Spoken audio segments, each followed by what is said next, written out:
Hey, what's up, y'all? This is the Donnie and Shorty show. That's not the And name of the show. We ain't came up with no name yet. But you can inbox us names where you think the name of the show should be called. We gotta do a show outside one day, girl, because it's a little monkey in here. Um, so today's topic is the stigma around HIV in the LGBTQ community. So, Shorty, would you like to? which shout outs to Keisha Kant, Hmm. aka Keith. Hey, T. Yeah. So that's a great topic to talk about. So I guess one thing with surrounding that community, I think it's always overdrawn that we hear so much about HIV and AIDS. Like it's good, but everybody do that work where it's prevention and wrap it up and safe sex and status sexy, and it be reiterated so many times that the message seemed to get blurred and people don't think it's really real. Like you always see it, you always hear it, but naturally it's not a lot of people talking about, well, hey, I got it and I'm living every day healthy as can be and it's not a death sentence. I also think like the reason why it surrounds the LGBT community is because we're mostly the ones having that conversation about HIV and AIDS. Because I don't know, uh, I don't know. I know in high school that conversation never came up. HIV and AIDS was something that you had unprotected sex. You had it, but when you start to dig deep into like you know how you get it, who gets it, most of the time it's surrounded about LGBTQ community. So I think that's why the stigma stays here because we're the only one having these discussions, which is not good at all because we're not the we're not the population that's catching it. So it's just we got to broaden our education and the people that the education gets to because the stigma is far it reaches far beyond just the LGBTQ community and we need to understand that. And I think like, behavior and actions and just holding people accountable of the new age, if I got it, everybody else gonna have it theory that goes out there. Um, I personally feel like you, with anything in life, you have to be mindful of somebody else's life. Like, granted, you had given a decision that was made, and with the results, you have to live with every decision that you make every single day. Deciding on what you gotta wear, where you're gonna go, how you're gonna pay your bill. All of that is decisions that we have to make that come with a consequence.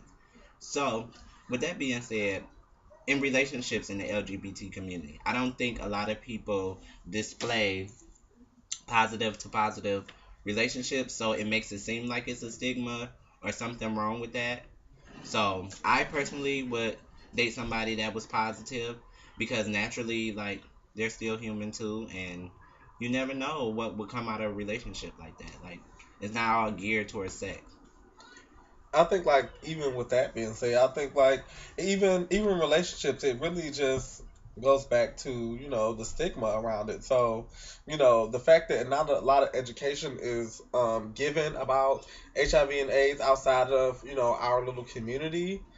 People think that it's a death sentence, or if I get in contact, if I breathe the same air as this person, you have to understand all the stereotypes that goes along with the HIV and AIDS stigma because a lot of people are unaware of the truth about what it is. So, please visit your local center. Go to YBU, go to Rec Boys, APM, any of them to get your knowledge on it because a lot of things that happen, a lot of situations that happen is that you miss out on your chance to be with someone because you're like, oh, they have HIV and AIDS. Like, oh no, you're Heisman on that hoe, and it's just like it shouldn't be that because at the end of the day, you know, you not understanding, what this is to be positive means that you don't understand. You're not trying to understand that person. All you see is a status over their head instead of who they are. So you just gotta fight the stereotypes and fight the stigma and just be a positive force in your own community.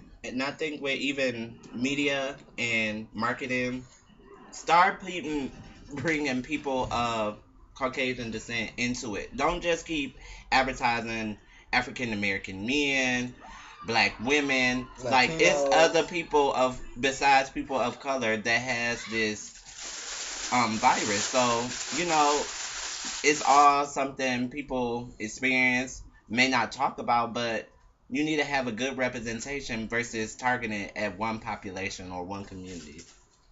And with that being said, like, if you're positive, make sure you take good care of yourself, go to the doctor often, eat right, all that, practice safer harm reduction, and just keep living your life. Like, don't let a virus determine where you're going to go in your life.